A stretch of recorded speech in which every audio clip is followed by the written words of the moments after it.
દોસ્તો જય અલગ ધણી, જય અલગ ધણી, જય અલગ ધણી. હરિગુરુ સંત મહાપુરુષોના અનુભવ,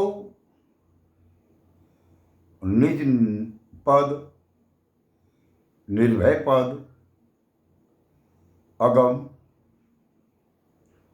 નિર્વાણ, આ તમામ મહાપુરુષોના શબ્દો અને એ મહાપુરુષોના અનુભવ સિદ્ધ વાત, જેને અનુભવવાની ભાવના હોય, પ્રેમ હોય, જિજ્ઞાસા હોય, એવા દરેક હરિભક્તોને અને આ વાત આવા હરિભક્તોને જે અનુભવ કરાવતા હોય એવા સંત મહાપુરુષોને અને આ રાહથી હટી ગયા હોય કોઈ પણ કારણોસર, એને પાછા મૂળ જગ્યા પર સાબિત કરવાની કોશિશ કરતા હોય એવા હંસ, મહાહંસ અને પરમહંસ, આ દરેકને મારા જય અલગ ધણી, જય અલગ ધણી, જય અલગ ધણી. દોસ્તો, આજે આપણે એવી એક ચર્ચા કરીએ કે હું ઘણી વખત સાંભળું છું, ઘણા મહાપુરુષો યોગની વાત કરતા હોય છે, ધ્યાનમાં બેસવાની વાત કરતા હોય છે, તો એમાં આપણે સંતોના ટેકા લેવા જોઈએ, સંતોના મત અનુભવવા જોઈએ.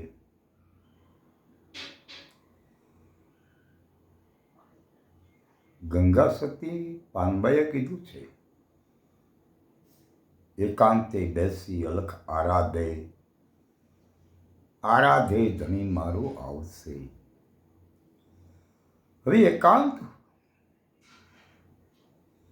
એટલે ક્યાંય ગુફામાં જઈ નાખવું, કોઈ રૂમ બંધ કરીને એકલા બેસી જવું,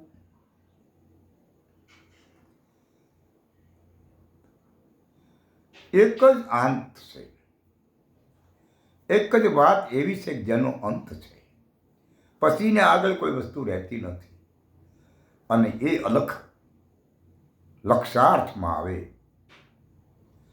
અને પછી આરાધ કરવો ન પડે.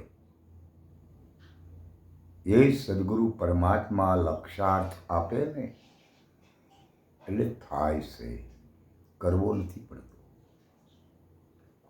અને જે શ્વાસને રૂંધવાની ક્રિયા રહી એ તો એક ત્રાટક છે. સંતોએ એવું કરવાનું નથી કીધું, સંતોએ તો સ્પષ્ટ શબ્દમાં કીધું છે કે ચંદાન સૂર્ય વો ઘર પહોંચત નહીં, જાત અજંપા ઓ ઘર નહીં.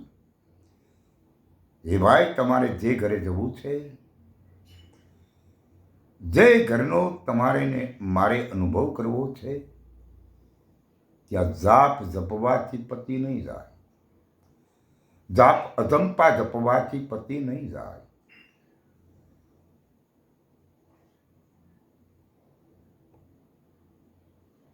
ચંદન સૂર્ય ઉગ્ર નહીં, ડાબી ઈંગલા અને જમણી પિંગલા મટાડીને સૂક્ષ્મણા બનાવવાથી નહીં પતી જાય. ઘણા એવું કહે છે કે અમે ધ્યાનમાં બેસીએ એટલે અમને નાદ સંભળાય છે. સારી વાત કહેવાય, પણ આપણે સાથોસાથ એ પણ વિચારી લેવું જોઈએ કે જે નાદ તમે સાંભળો છો એ તમે સાંભળનાર કોણ છો?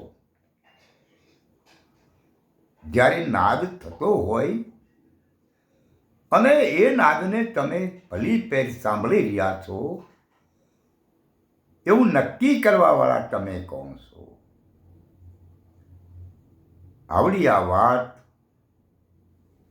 નાદને સાંભળવા વાળો કોણ, એ નહીં સમજાય ને ત્યાં સુધી આ બધું ગલત છે. એટલે યોગની અર્થ ગીતાજીની અંદર કૃષ્ણએ અર્જુનને જણાવ્યો છે, હે અર્જુન, તું યોગી થા.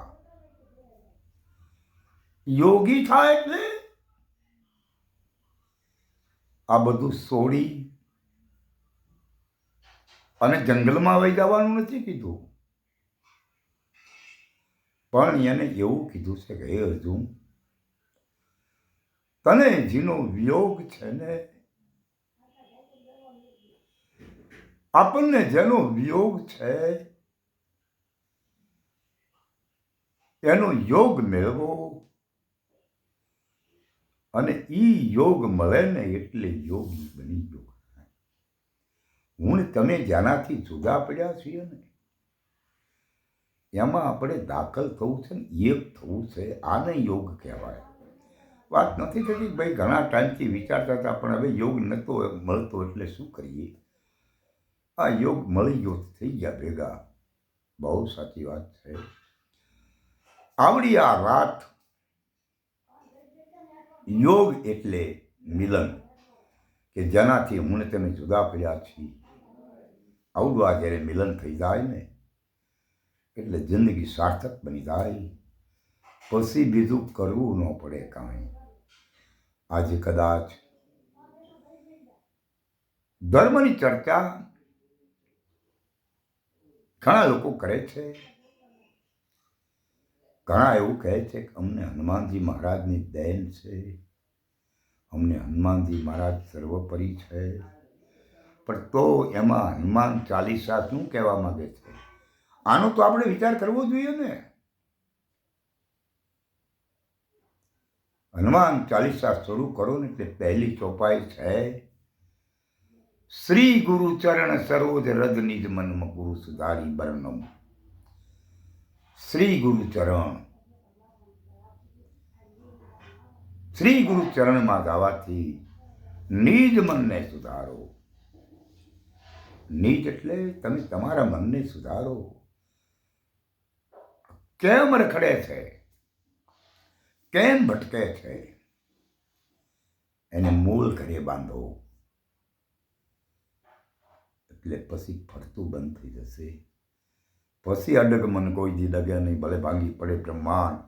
આ વિપત પડે ને તોય વણશે નહીં, ઈ હરિજનના છે પ્રમાણ. એટલે હરિગુરુ સંત મહાપુરુષો મને તમને જે દિશા બતાવે છે એ યોગની ક્રિયા આ ત્રાટક કરવાની જરૂર નથી. નાદ બુનસે ન્યારા સોઈ સદગુરુ અમારા. નાદનામ અવાજ થાય, બુંદનામ પાણી થાય. આ પાણી અને વાણી બેથી સદગુરુ પરમાત્મા પર છે. જે નાદ બુનસે ન્યારા સોઈ સદગુરુ અમારા. આની જ્યારે ઝાંખી થાય ને તેજીભાઈ નિજાનંદની વાતનું અસ્તિત્વ સાબિત થાય. બાકી તો ठीक पड़े એટલી મહેનત કરીએ પણ मेरे परमात्मा का मिलन नहीं हो सकता. इसीलिए परम पिता परमेश्वर मिलन जो करवा चाहता होइए तो अखंड आनंद ने मानी लेवो. જ્યાં તમારી સિવાય બીજો કોઈ સંભવ નથી એવી અખોટ અનભય પદની વાત, અમર પદની વાત, જે સરાચર વ્યાપક થાવર જંગમ સબર ભર્યા પરમાત્માની વાત, જાતિ અનુભવની વાત છે. એમાં કોઈ કે એમ માનવું, કોઈ કે એમ કરવું એવી આ વાત નથી. જ્યાં તું છો એ તને ઓળખી લે ને એટલે જિંદગી બની જાય. પછી તારે ખોળવું ન પડે કાંઈ. જેને તમે ખોળી રહ્યા છો ને એ તમે પોતે છો. તમારા સિવાય આમાં હવે બીજું કાંઈ સંભવતું નથી. માટે ખોટી માથાકૂટ, ખોટી જંજાળ, આ જાપ જપવા પડે, અજંપા જપવા પડે, શ્વાસ અને ઉચ્છ્વાસને રૂંધવા પડે એવી કોઈ વાત છે નહીં પરમાત્માની, કારણ કે એ તો અખંડ છે. એને અનુભવની ક્રિયામાં લાવવાની જરૂર છે. કારણ કે મેં પહેલાં કહી દીધું કે ભાઈ જાપ જપો એ કોણ જપવાવાળો? જાપ અજંપા કરો, પરંતુ કરવાવાળો તું કોણ? નાદને સાંભળો તો એ નાદને સાંભળવાવાળો તું કોણ? આ નહીં સમજાય ને ત્યાં સુધી વાત અધૂરી છે ભાઈ. માટે આ વાતને સમજવાની કોશિશ કરવી જરૂરી છે. જય અલગધણી, જય અલગધણી, જય અલગધણી.